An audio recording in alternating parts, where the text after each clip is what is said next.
Let's talk about some of the key highlights from Down to Earth edition for your September. Now, the first interesting thing we came across is the changing workforce pattern. We have observed that a lot of migration has taken place from the region of Uttarakhand. After the partition of Uttarakhand and Uttar Pradesh, you have witnessed a lot of migration from the regions of Uttarakhand, mainly the regions of Pauri Garhwal and Almora districts.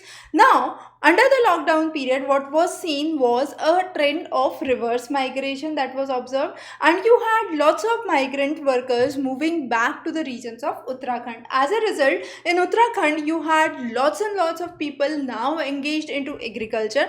A lot of them hired people even from the neighboring countries of Nepal as agricultural laborers onto their land. Now, again, one important issue here was understanding that this land that was there has been surrounded by lots of wild animals. So, to make sure that wild animals do not destroy the crops, most of the crops that were grown were turmeric, ginger, or cannabis, which are not basically relished by animals, as simple as that. So, what we are trying to understand is the patterns of migration, how migration have changed, and how we have seen that under Manrega, you have lots and lots of job creation and claiming of jobs that have been seen. A good example is the Meenao Ki Dhandi Gaon near Ajmer in Rajasthan, where all the people of the village applied for jobs under Manrega. That means none of the people have a kind of secure livelihood. So, under Manrega, we talk about 100 days of guaranteed employment that is being provided by the government. Now, if we look onto the statistics from May to the month of June, we would see a drastic increase in the number of claims being filed under Manrega. So, people applying for jobs under Manrega. So, the jobs that were demanded in the month of May were around 36.2 million. However, it increased drastically to nearly 44 million in the month of June. So, there have been a significant increase in the number of people claiming jobs under Manrega. Now, even under Manrega, the rate that is being given by the government varies from state to state. So, for example, states like Kerala, states like Haryana are giving really good incentives under Manrega, where you have up to 250 to 300 per day. However, other states are giving around 150 per day or 100 per day. So, there has been variation based on the state and based on the capacity that the state can have. But out of the people that are enrolled into the Manrega, there is an interesting clause. The clause says that at least 75% of the people who are employed under Manrega should be working with water conservation projects. Now, we have an interesting statistics here. The statistic says that we have nearly zero point 0.6 million villages in India. Now, each village must have at least 4 water conservation projects that should be completed in 1 year. So some of those are ongoing, some of those have completed. Now, if this is a true scenario, why do we have such a acute water crisis in India? So that means that the funds that are diverted towards Manrega or the employment that is being sought as being considered under Manrega is not on the right track, because if it had been on the right track, these issues would not have taken into consideration. Now, the next important thing is, if we look onto the works under which people under Manrega have been employed, we have a list where we have seen 15% higher workforce in soil and water conservation, and then we have the other statistics. But as you can see, most of this statistics and most of this number relates to water conservation projects. And then we have seen a sharpest increase in the people claiming jobs under Manrega in the states of Odisha. So, Odisha is the leading state where you have an increase of nearly 206% increase in the claims under Manrega. Then you have Bihar, where you have an increase of nearly 199%, Karnataka with another 192% increase, and so on. However, there have been projects where people are trying to promote jobs under Manrega for, let's say, kitchen garden projects in the states of Madhya Pradesh, mainly in the administrative areas of Chhatarpur, where kitchen garden is being promoted. Similarly, in the region of Bhilwara in Rajasthan, you have Marwao Ka Kheda, which is one of the villages which has been uprooting the jungli babool. Now, this jungli babool trees have basically being occupied in a very large proportion, and this is a work that has been given under Manrega. Now, many of the works that are being given under Manrega, we are not really sure that what would be the outcome of putting in such a manual labor where you have technological developments that could be done. Some of the other interesting highlights that we could see in this edition was the information on Panama disease, very important for your examination point of view.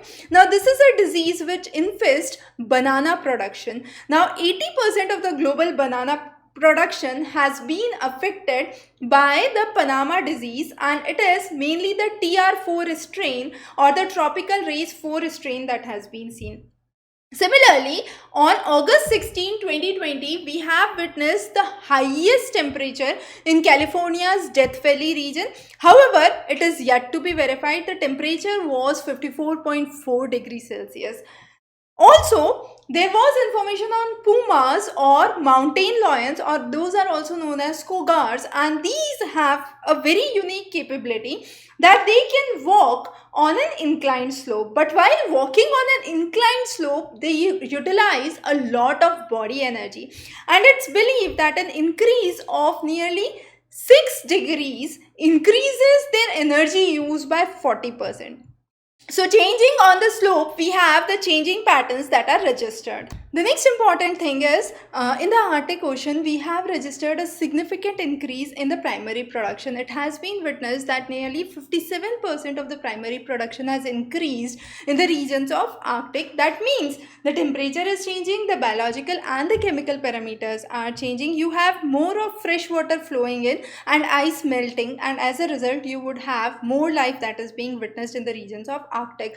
Another important thing in the highlights is the drug Remdesivir released by Gilead Pharmaceuticals. Now, this is in dangerously low supply across the globe, and it's believed that nearly $70 million of public funding has been received for this drug. However, most of this drug has been confirmed for use to the patients in America, and it's in significantly low supply in other nations. So it was again a kind of controversial debate that has been seen. The next important issue is the monsoon changes. Now, if you want to go into the details of La Nino and El Nino, we have covered that in a separate class. So just go back and refer those in detail.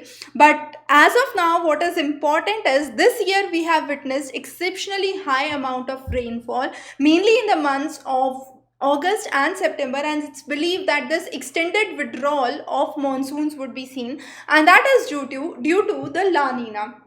Again, every 5 to 7 years this phenomena occurs. El Nino is more pronounced as compared to La Nina, but this year you would have a significant La Nina that is usually recorded. So El Nino is the El Nino Southern Oscillation, the ENSO phenomena, that is the seesaw balance between the waters in the Pacific that we have covered in detail in the separate lecture. So I would definitely recommend go through that carefully. It's a very important topic for your examination this time.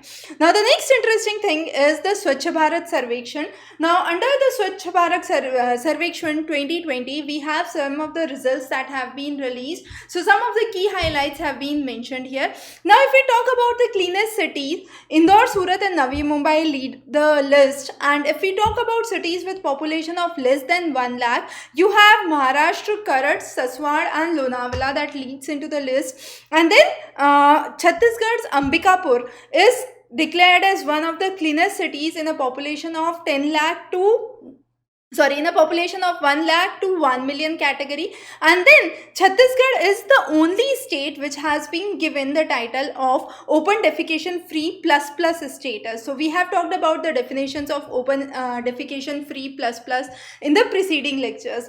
Now the next important thing is the reviving hills. As we have already discussed about the region of Uttarakhand and how employment opportunities have been coming up in the regions of Uttarakhand, some of the important thing is we are trying to move towards low cost agriculture. So we are not using urea but compost as one of the organic manures for the agricultural purpose. Similarly, we have also talked about how the schemes like solar self-employment generation programs, then you have Mukhyamantri Swarojgar Yojana are working in hand in these states to provide more and more opportunities. Now, under the COVID impact, we have seen that it's not only that education has suffered in India, but nearly 188 countries across the globe have faced this school lockdowns that have been seen due to this pandemic. Now, but in India, we had an important program that was the midday meals, that is meant for nutrition of a child, which was attached to this education system. There are two important components that we understand here. One is wasting, the other is underweight. Underweight means low weight in proportion to the age group. However, when we talk about wasting, it means low weight in relation to the height of the child. Now, both of those parameters have been seen worsening off, and it is seen that a slight loss of only 0.5% in the body weight could lead to significant rise in the malnourished related disorders and disabilities in the children. Worst hit states are Bihar, Uttar Pradesh and Madhya Pradesh that are being seen, and in Jharkhand alone we have witnessed that nearly 0.35 million people can become severely malnourished because of the lack of food availability to these childs. Also, we are witnessing statistics that reveal that extra 15 million children would move into the category of malnourished children, and they if the poorest 20% poorest lose body weight by only 5%, that could lead them into the category of malnourishment. So there is a kind of pathetic scenario around the healthcare and the health facilities of the children available. We have seen that there have been new cases coming up for COVID. Now, under the census definition for rural districts, what we define as rural districts is an area where you have the rural population more than 60%. Now, the proportion of regions where you have rural population more than 60% and are classified as rural districts under the census criteria, we have seen the proportion of COVID cases increasing significantly, and due to the poor healthcare facilities and poor medical infrastructure present in these regions, these cases are further expected to rise in the coming years, in the coming months, of course. So that is something that we need to be very very cautious, and we need to understand that this COVID is not only affecting the COVID pandemic as such, but the GDP associated losses have been significant. So if we focus on the GDP associated losses, we are seeing that lots and lots of states in India, the study reveals that the COVID related mortality would increase by, let's say, 0.1 or 0.2%, but on the other hand you would have a GDP loss or morbidities or mortalities due to economic losses that could increase around 2 to 3%. So significant rise in mortality because of the people moving into BPL category and BPL people moving further into a downtrodden state. Now, again, under this COVID pandemic, we have seen that isolation beds have been a challenge. Providing isolation facilities to COVID patients who are significantly affected and are serious needs to be very very cautious about. So what is the scenario is, in Karnataka, which has the highest isolation bed ratio across India, we have only 298 beds per 1 lakh population. But this scenario is significantly worse in the states like Bihar, where you have only 6 isolation beds that are available for 1 lakh population. So consider, for 1 lakh population you have just 6 beds that are available for isolation, and therefore now we are moving towards the concept of home isolation.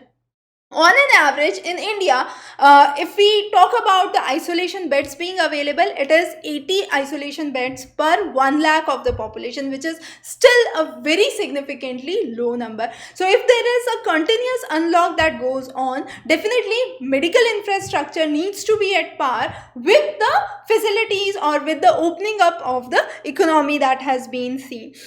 As we said, contraction in GDP is one of the major drivers for higher mortality that would be witnessed in India, which would be much more higher than the COVID cases itself or the mortalities due to COVID itself.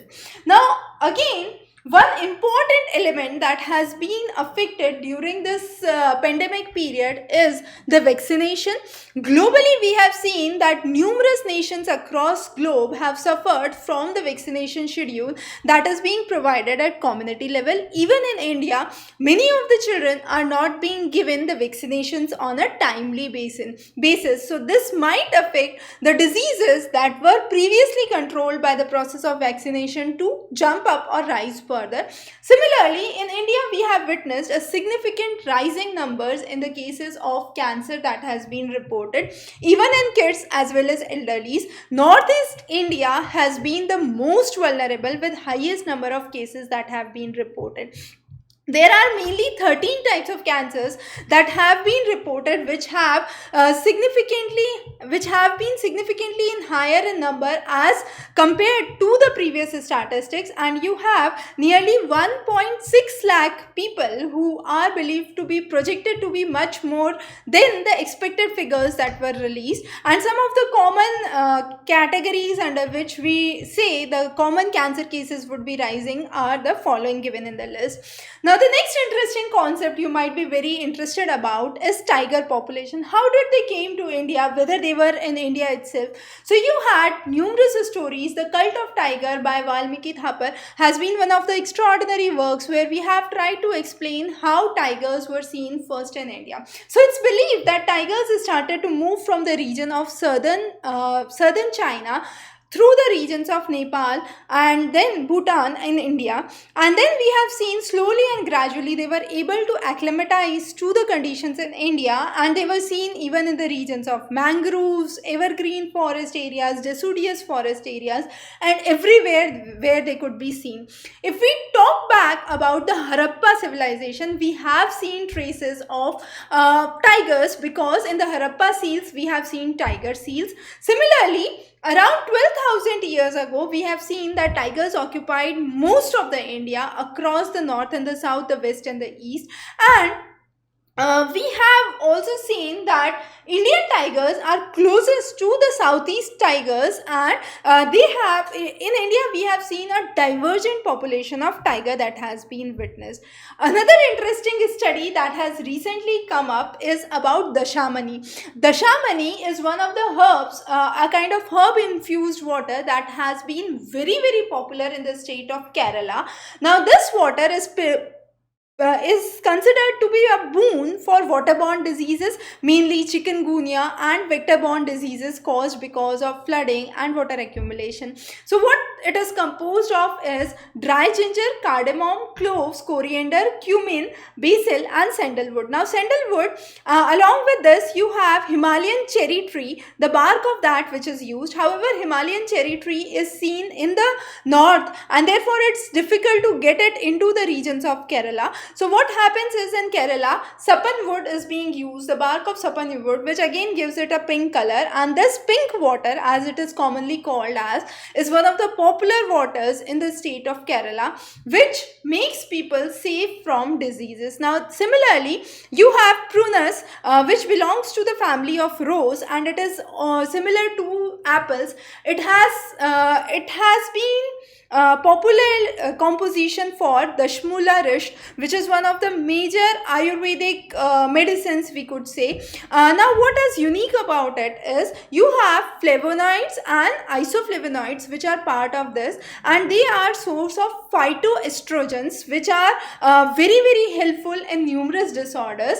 Also, purification of water has been done to kill the waters, to kill the bacteria present in the water, is again important. Similarly, in Mizoram, the same tree is being used for treating skin disorders for digestive purposes. It has trace amounts of manganese, cobalt, vanadium that has been seen, which is very important for human body in trace quantities. So they are also known as micronutrients. Again, we have some of the interesting concepts, which is zero based budget farming. Now, zero based budget farming aims to create a farming scenario where the cost becomes minimal. Now, how it could be done?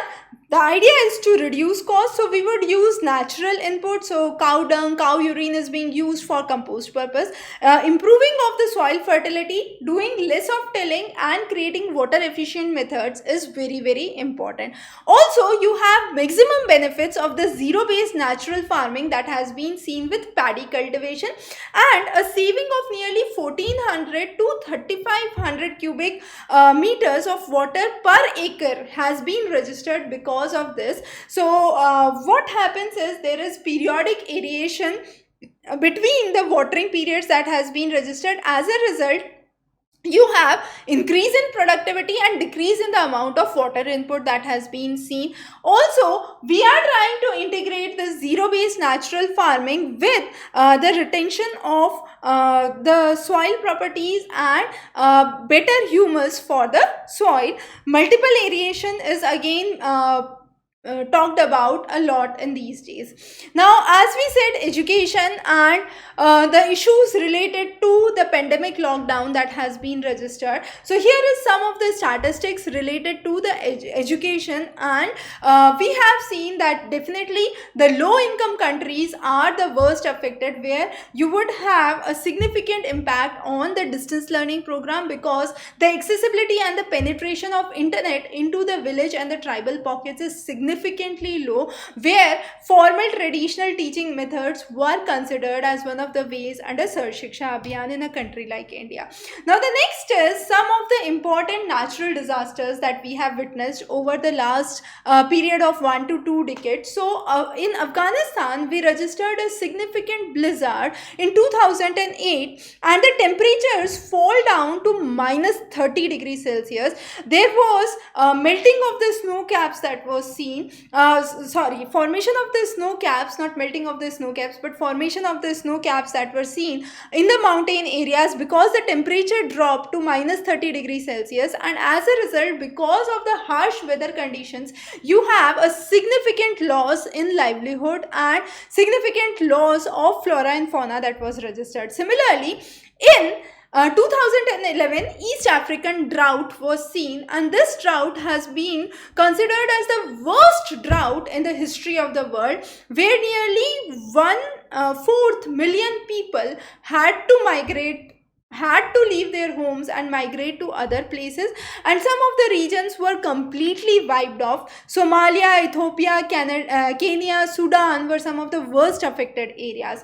Similarly, in the recent year, we have witnessed Australian bushfires, and it is believed that nearly 30 crore mammals, reptiles, birds wiped off under this Australian bushfire. And in India, we witnessed the cyclone Amphan. The implications of those are yet to be released. So those were some of the major natural disasters that we have talked about. The next interesting concept that we would be talking about is the white, and this white is milk. Now, first of all, let's understand which are the animals from which you get milk across the globe, and these are being significant in specific areas. For example, camel milk constitutes 5% of the total sub-Saharan African milk production, mainly in the regions of Somalia, Kenya and Mali. Mongolia and Tibet region witnesses yak milk. Poor man's cow, which is known as goat, is considered a good substitute for people suffering from lactose intolerance. Now, milk is considered to be very rich in calcium, protein, vitamin B, B2, B12, iodine, potassium and then phosphorus. However, those segment of the population across the globe which are non-vegetarian primarily do not emphasize more on milk. For example, in Northeast India, you do not have a significant consumption of milk that is being seen, and across the globe 75% of the population is actually lactose intolerant. That means their body cannot digest the lactose present in the milk, and that could lead to bloating of the stomach or digestive issues. So most of the vegetarian belt, even in India, most of the vegetarian belt, you would see a significantly higher proportion of milk consumption as compared to the other areas. Now, as we said, goat milk is considered to be a relatively lighter milk. People with lactose intolerance can consume goat milk. So that is one of the important things that you need to know here. Then you have zebu, which is a popular variety of cattle. The milk is commonly used in Asia, West Africa and Latin America. Horse milk, which is less commonly heard of, but it is used for medicinal purposes, is used in Mongolia and Africa. Sheep milk is commonly used in Mediterranean region, China, Turkey and Greece area. And then reindeer, which is a common animal of the Arctics. You have the regions of Finno-Scandinavian countries, which is the Finland, Norway, Sweden and the Kola Peninsula of Russia, where reindeer milk is consumed, and it is believed that the protein content of reindeer milk is 4 times higher than cow milk. Now, these are some of the important studies that we have seen. However, these animals in the region of Indian subcontinent has been seen from the times of Harappa. So, from the seals of Harappa, we have remnants of zebu cattle or the cattle that are seen on the Harappan seals. Also, these were the animals that were first to be domesticated. So, animal rearing started as soon as you had a settled agriculture or a settled life that started to begin.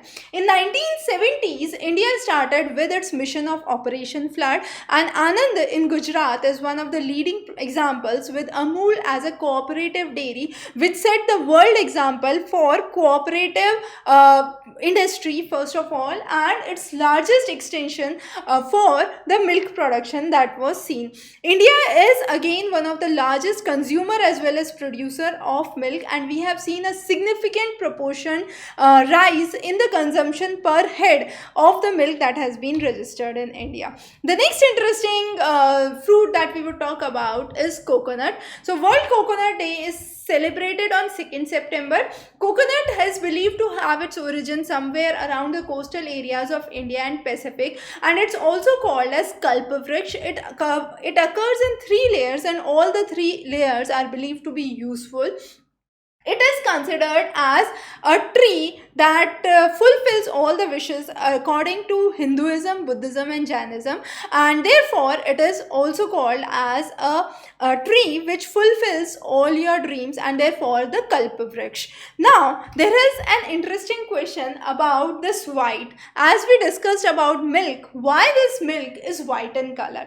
So the idea is, whenever you have a combination of a solute and a solvent, there would be a colloidal state that would be formed. Now, the pH of this colloidal state, that is the acidity factor that we are trying to understand whether it is acidic or basic, would depend on the colloidal form that it exists. Now, when you have the suspended fats that are there floating in the protein molecules, you would have light refract.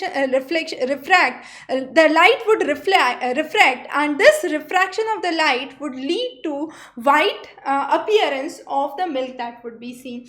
Also, there are interesting questions how cheese is formed. So you have an enzyme which is known as renin, rennet, which is found in mainly the stomach of the cow, and this enzyme is an enzyme which is used to thicken or coagulate milk. So the colloidal property, the colloidal state would change, and as a result you would have coagulation that would be seen. So formation of chena or paneer or cheese is occurring in a similar fashion. However, for creating chena or paneer, as it is called as, we would use lime juice, but for cheese formation rennet enzyme is usually used. Again, one of the major proteins in the milk which you need to know is important, and that is casein. And then we move around to one of the interesting concepts and the last concept for today, and that is the jamun trees at Parliament House. Now, when 100 years back you had the Lucian Barker who designed the region of Parliament House, along with the other species of trees, jamun tree was one of the tree that was planted. It is believed that average lifespan of the jamun tree is 100 years. So what happened under the recent Central Vista project, which talks about renovation of the region surrounding the Parliament House, there is a proposal to wipe off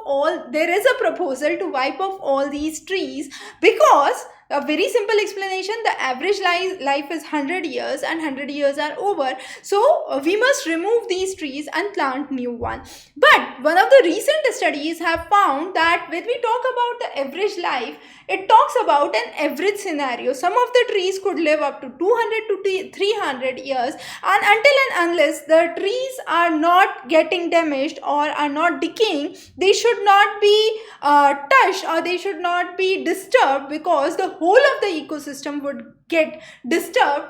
Pollination, the animal life, the birds surrounding those regions, the squirrels, and then you would have the huge population which surrounds that trees would be affected. So ecosystem imbalances would definitely occur. A mature tree would have its own ecosystem which has flourished in the 100 years of lifespan, and if you cut those trees and plant the new trees which are actually smaller, the same ecosystem, it would likely not to be seen, it would not be likely seen again.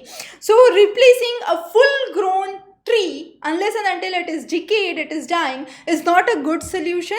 And therefore there has been lot of controversies against the new project that is being coming up for reviving the region of Parliament.